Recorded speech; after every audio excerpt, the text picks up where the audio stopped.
First of all, I'd like to welcome all of you to a new Grand Round series. About a year ago, President Carlos Pellegrini, President of the American College of Surgeons, asked me to participate as faculty in a leadership course that the American College of Surgeons always holds every year in Chicago, and gave me the topic of team effectiveness.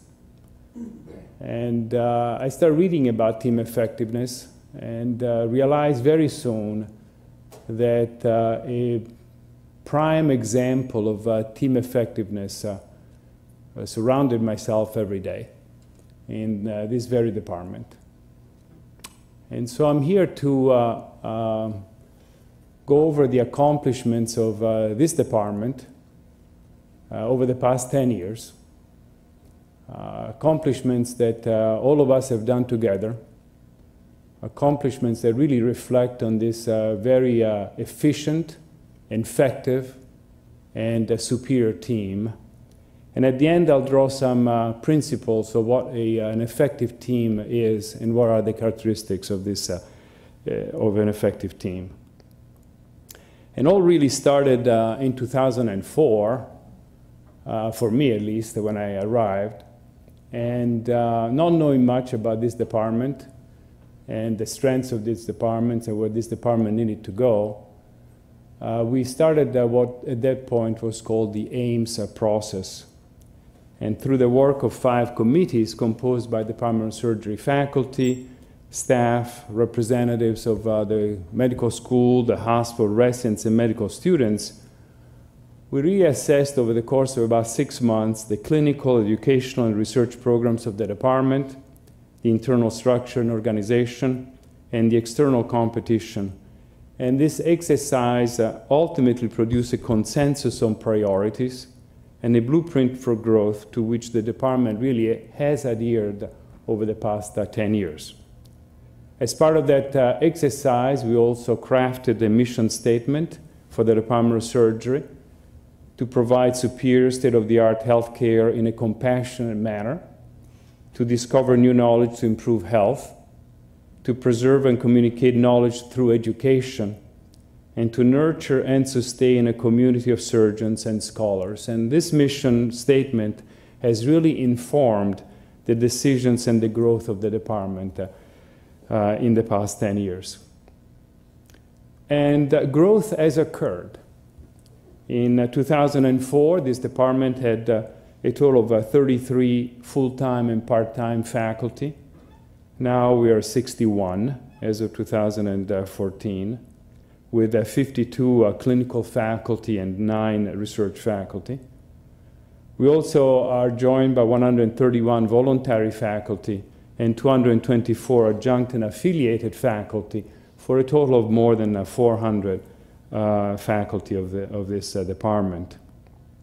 The growth in the number of faculty really helped us tremendously in expanding the clinical programs. As you know, we have extended the clinical programs to our other sites with general surgery, colorectal, and vascular surgery at Lower Manhattan Hospital, with Ben Golas, with Dan Hunt and Eric Won, and the pediatric surgery services at Brooklyn, Lincoln, and Methodist Hospital with the recruitment of Sean Steigman and Dimitri Marianos. Also, this expansion in faculty has allowed many new programs developed. Jeff Milsom is the executive director of the Center for Advanced Digestive Care, and he's also the visionary supervisor of the minimal invasive new technology, the MINT program. Alphonse Pomp is the director of the GI metabolic and diabetes surgery program. Tom Fay recently has created a multidisciplinary endocrine oncology program. Mike Lieberman has been directing the pancreas program for now several years. Darren Schneider, the Center for Vascular and Endovascular Surgery. Raza Zarnigar has started a gastrointestinal motility laboratory, and his efforts have not gone unrecognized in terms of robotic surgery, with specific focus on foregut surgery.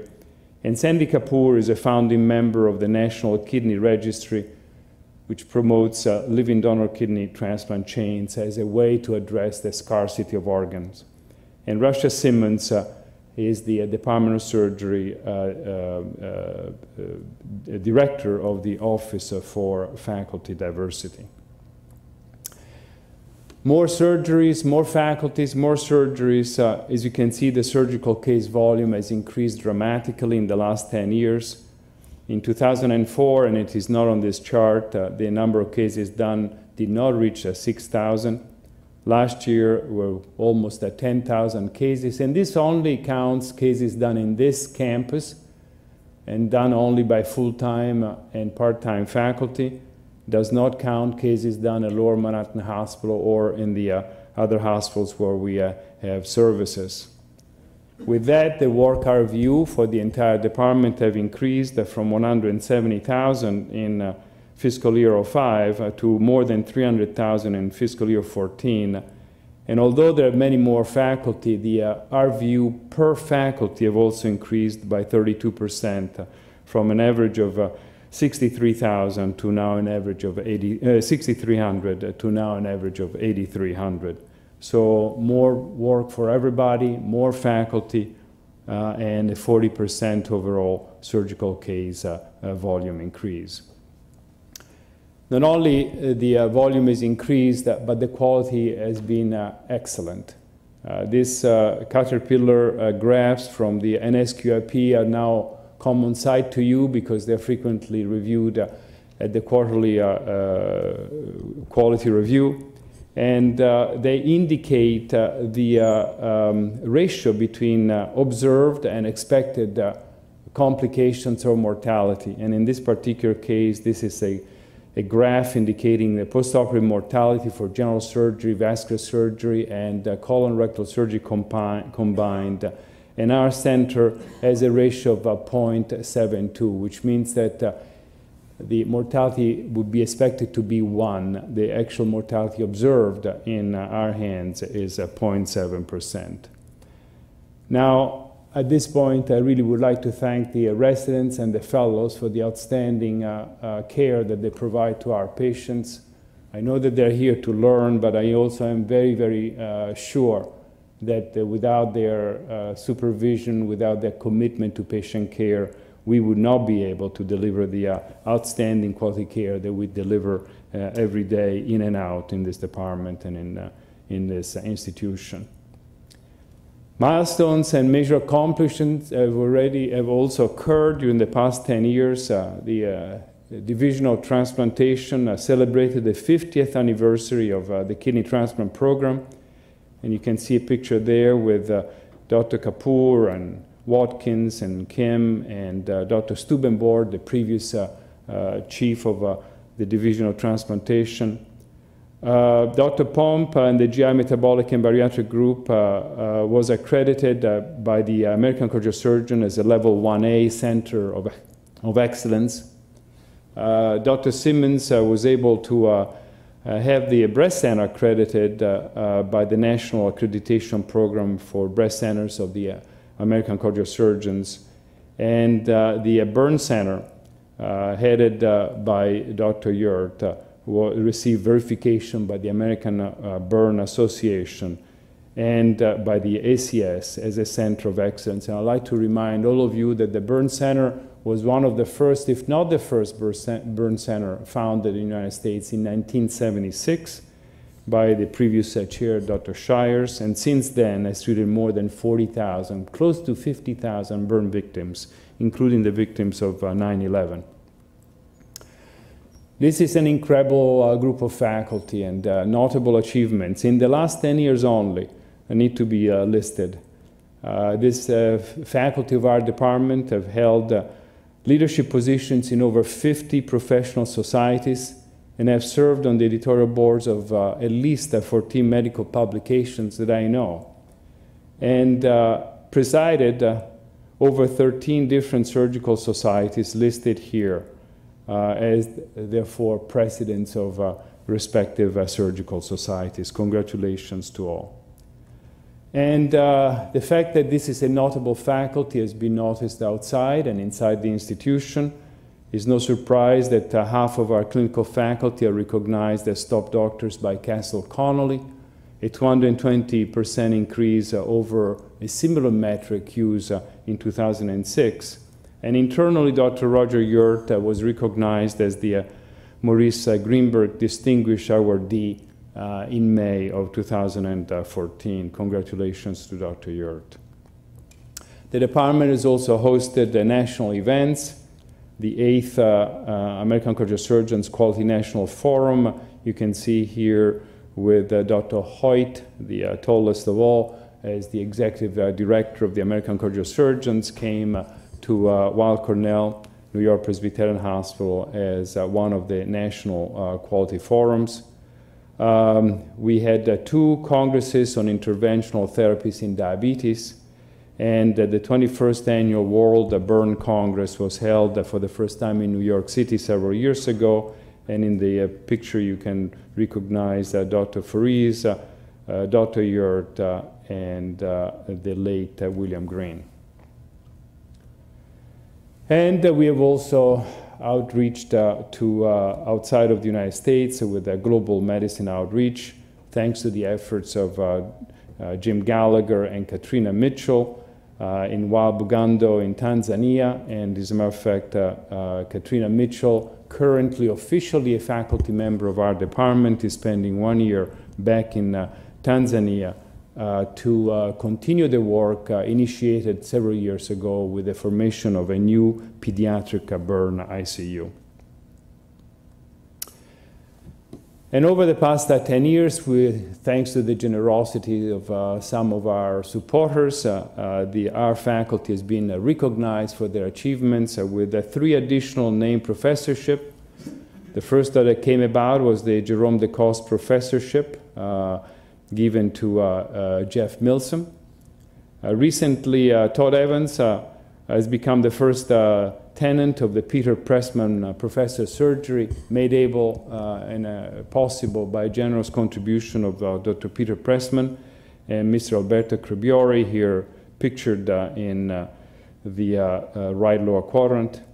And Dr. Bessie became the first Aronson Family Foundation professor in burn surgery, thanks to the generosity of the Aronson family foundation and the ties that they had with Dr. Yurt. Switching gears to the educational programs, this department has a very vast educational program. Obviously, we see all the medical students throughout the years. During the 3rd year, the medical student passed through all 101 of them. We have 3 residencies in general surgery, oral and maxillosurgery and dentistry, plastic and reconstructive surgery. And we do have now 6 fellowships in burn surgery, in colon and rectal surgery, complex GI surgery, critical care, endocrine and vascular surgery. In total, we have 134 residents and fellows. Let me spend a few minutes talking about first the medical student clerkship with the leadership by Dr. Dakin, who is the clerkship director, helped by Dr. Kelly Garrett as associate clerkship director, and recently 2 new appointments, Dimitri Mirianos as the director of the boot camp program, and Sean Steigman as the director of the area of concentration program. We have gone over the past 12 months, we have revisited the curriculum that we provide to the medical students. And we have created a white paper entitled Matriculation to Graduation Program, whereby we have and offer programs and activities in surgery in each of the 4 years to medical students interested in surgery. It starts with the first year, where during the summer we have now a SAIL teaching series of 6 to 8 evenings where we teach the basics of surgery, from knot tying to putting the initial stitches and other technical aspects. The first year and second year are very important and exciting program is the pre-op program, where 10 medical students are selected to shadow faculty members for a year. As part of the new curriculum of the medical school, we do have an area of concentration in surgery which starts at the first year, and as I mentioned before, it is under the leadership of Sean Steigman. The Stimson Society is the interest group in general surgery, which has been always a major supporter of students interested in surgery. And to anyone who is interested in a career in surgery, the Department of Surgery offers membership in the American College of Surgery. Second year, we do have another sales spring course. The third year, obviously, is the surgery clerkship and the additional sales skills courses. And in the fourth year, we host the sub-internships. We also host a surgical boot camp after matriculation, after graduation, after matching in mid-March. We have a boot camp of several weeks, 2 to 4 weeks, to prepare medical students who matched in general surgery or surgical specialties for their internship. And as the fourth year comes about, the area of concentration in surgery is defined and completed. We also would like to recognize the important contribution from the Weill Cornell Medical College campus in Qatar, under the incredible leadership of Dr. Bakar Noor here represented. Our Qatar students are well instructed and well taught, and they come to us for the fourth year clerkship and sub-internship after having spent their third year at the Hamad Corporation Hospital and in the future at the Sidra Hospital, which is being built. The general surgery program, I think, is another jewel in the crown of our educational programs, led for many, many years in an impeccable way by Dr. Fay, here represented and here depicted, helped by Soumya Champati as an associate program director and Govind Nanda Kumar as assistant program director, with two new recent appointments, Dr. Watkins as assistant program director of simulation training, and Tris Yenmu as an assistant program director of mentoring and curriculum. The general surgery program, I think, has become stronger and stronger over the past few years with very educational M&Ms, a good Grand Round series, great name lecture and visiting professors. I was counting over the summer that we already have had some 4 presidents of the American College of Surgeons and several presidents of the American Surgical Association as name lecture professors. The mandatory clinical conference, the basic science conference, and the rotation conferences are all important backbone of our general surgery program, educational programs. Recently, we have identified the faculty leaders at every site and every rotation. And the duties of the faculty leaders are to update the goals and objectives of each rotation, make sure that the evaluations are provided, monitoring duty hours, lecture schedule, and academic and service issues, and provide feedback to the program evaluation committee. And the result of all this is that we have had a site visit in March 2014, and the general surgery program has been accredited for no less than 10 years until 2024. Kudos to Dr. Fay and all the other faculty members involved in the general surgery program, as well as, you'll see later on, the incredible educational office team that supports all these programs. The fellowship programs are doing equally well. The dentistry and oral maxillofacial surgery fellowship was recently site visited and obtained a 6-year maximum accreditation in both programs. The colon and rectal fellowship, the next site visit is in fall 2020. The vascular fellowship next site visit is also in the fall of 2020. These very long cycles between site visits indicate the strength of each one of these fellowships and the perceived strength, obviously, by the RC.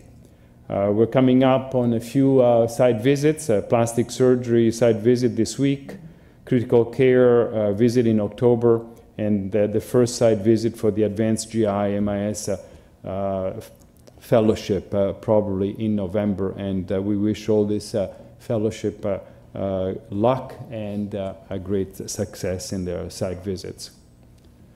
As part of the implementation of an increased focus on education, we have created an Academy of Educators and the Department of Surgery. And the educators are the faculty with recognized roles in educational programs beside and beyond the bedside education or the intraoperative teaching. These individuals have major focus on teaching medical students, residents, and fellows, and contribute to the development of educational programs, sales modules, etc., and foster a positive teacher-learner environment. The sale was opened in September, a year ago.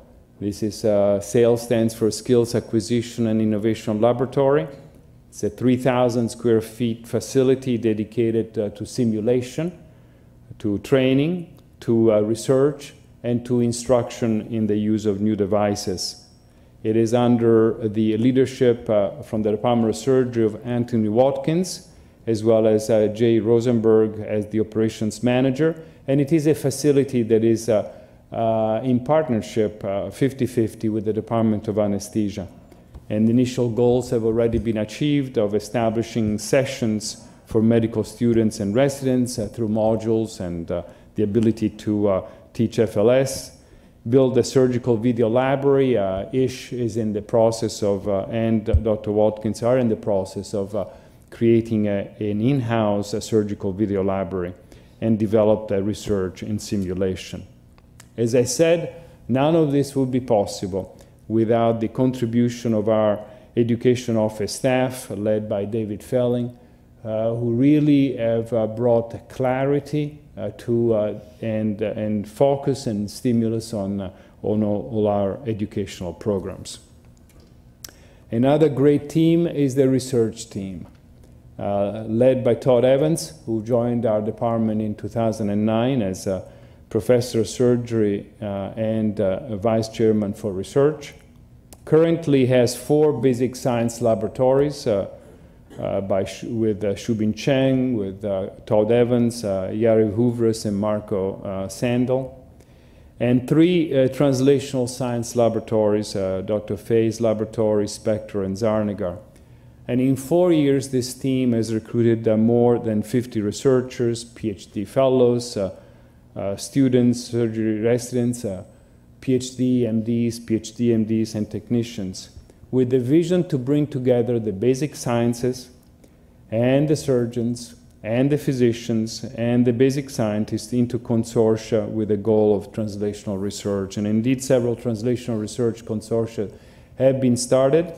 Probably these 4 are probably the most tangible. The Carcinoid Biology Consortium, by Dr. Fay, Sandel, Evans, Chen, and Houvres, supported by a generous gift from the Raymond and Beverly Sackler Foundation. The Pancreatic Cancer Stem Cell Consortia, the C's, Dr. Lieberman, myself, Chen, Houvres, and Evans working together, and a couple of others that transcend our own department. Early in the decade, we had, if you remember, started collaborations with Ithaca. In November 2006, we had the first retreat in New York. We then went to Ithaca a couple of times. And out of this collaboration, several projects have have stemmed, and probably the one that has been recognized as probably more widely is the collaboration between Jason Spector and Bonassar on the 3D printing of external ears as a way to address neonates without external ears or with malformed external ears, or adults after trauma to the ears. Clinical research is also well and alive. In this department, practically every division has a robust clinical research, from Meredith Hall in the Division of Transplantation, coordinating all the clinical trials in immunotherapy after kidney transplant. Darren Schneider has brought great clinical research projects to our department.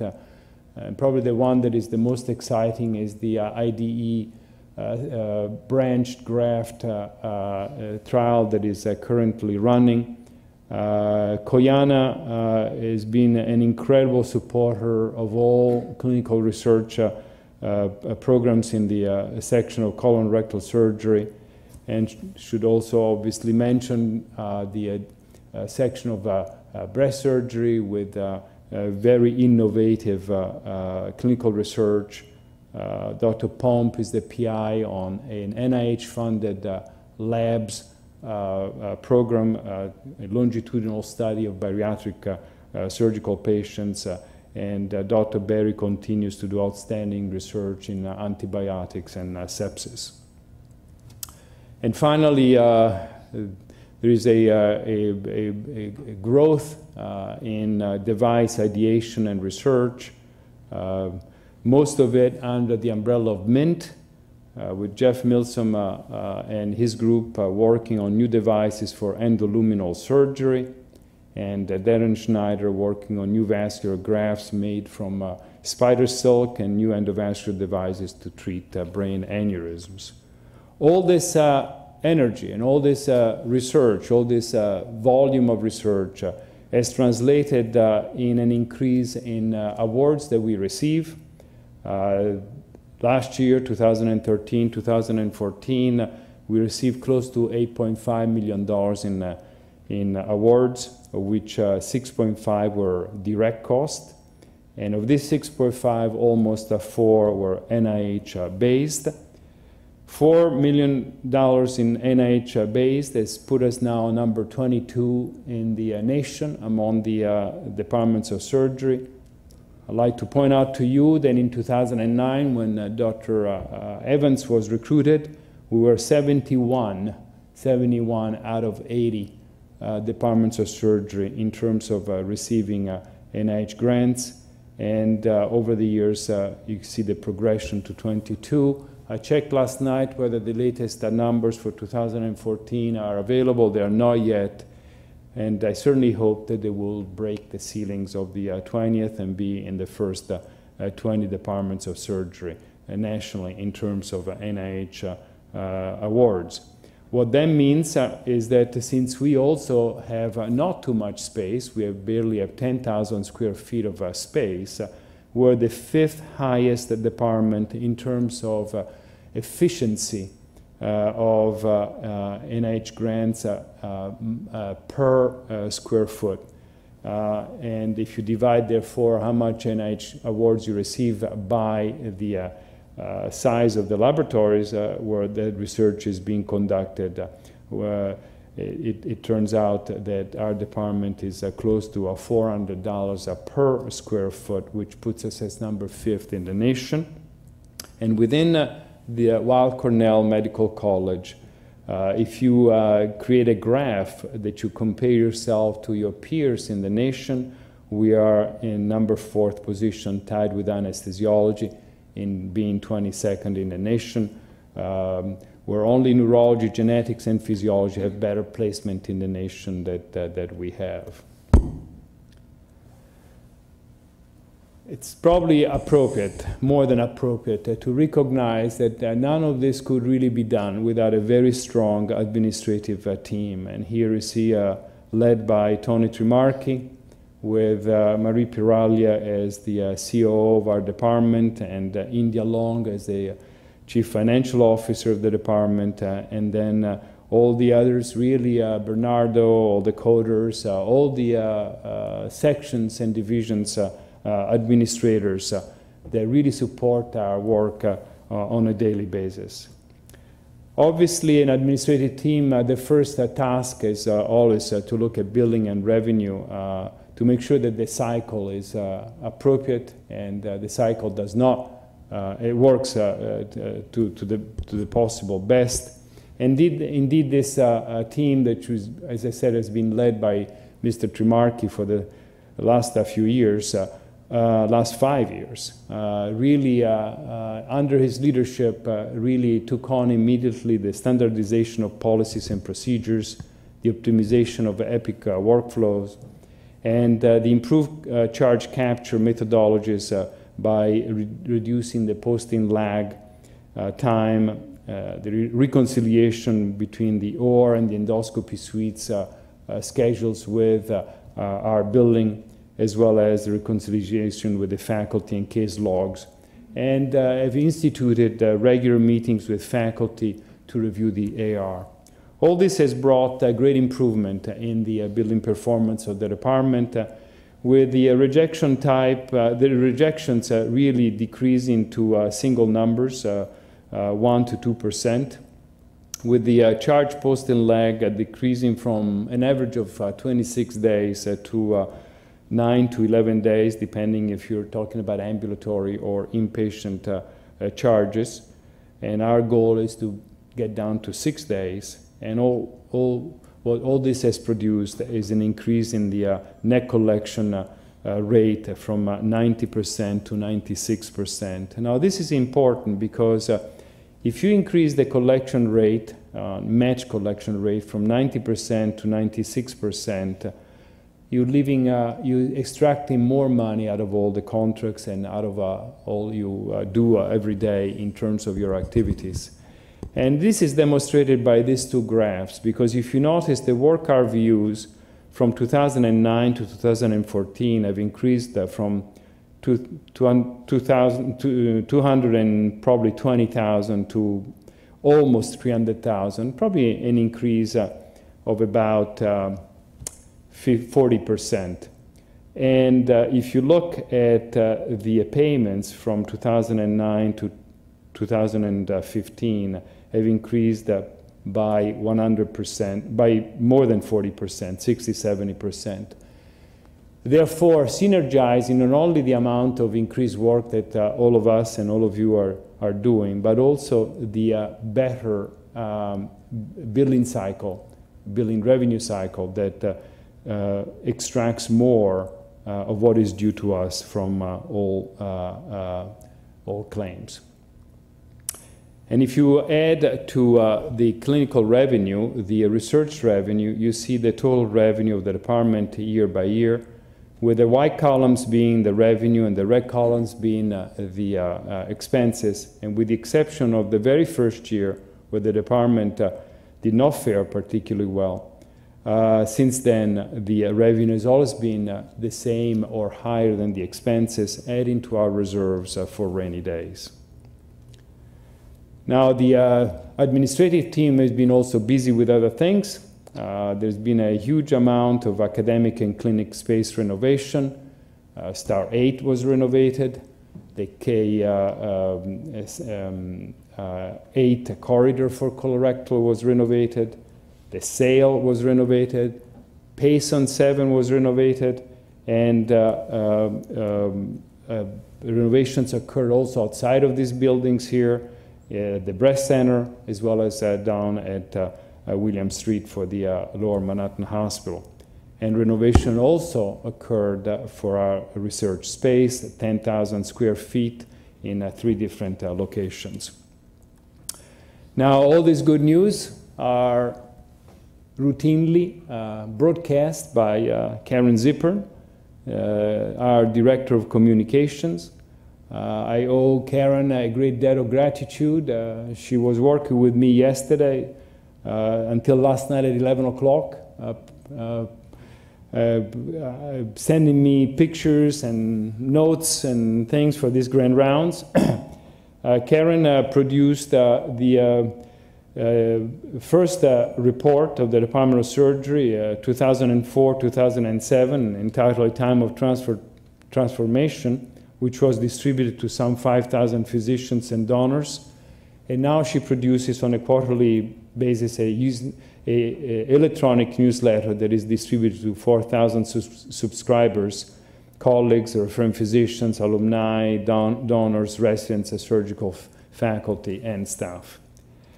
And at this point, I would be remiss if I were not to recognize the chairman office team with Patty, with Flor, and Anita. They're really the backbone of the chairman's office. And whether it is the holiday party, the graduation party, the band park dinner, the golf outing, or some social activity, social faculty activity that occurs during the year, it is because of the incredible work and incredible attention to detail of Patty, Flor, Anita, and Karen. So thank you very much. Now, what are the future initiatives? What are we facing now? What do we want to go from here? Ben Golas came back to us a year ago, and he really has done a fantastic job in the hepatobiliary surgery. He was telling me that probably by now, in the first 12 months, he's close to 50 liver resections, and I know that these numbers will grow tremendously with these outreach efforts to the community. We started a liver transplant program in 2011 with Dr. Shirky, who then, for family reasons, returned to France a year and a half later. And I think that it is absolutely essential that very soon we start a liver transplant program again on this campus. I'm pleased that the hospital has made so far the informal decision, is thinking of going for trauma level 1 adult and trauma level 2 pediatrics American cardiac surgery designation. And this will really refocus our attention on trauma and critical care and acute care. And as of the end of this month, we'll expand the pediatric surgical services to New York Hospital in Queens, and this will demand and require the recruitment of a 4th faculty member in pediatric surgery. We are strengthening more and more day by day our presence, our clinical presence at Lower Manhattan Hospital.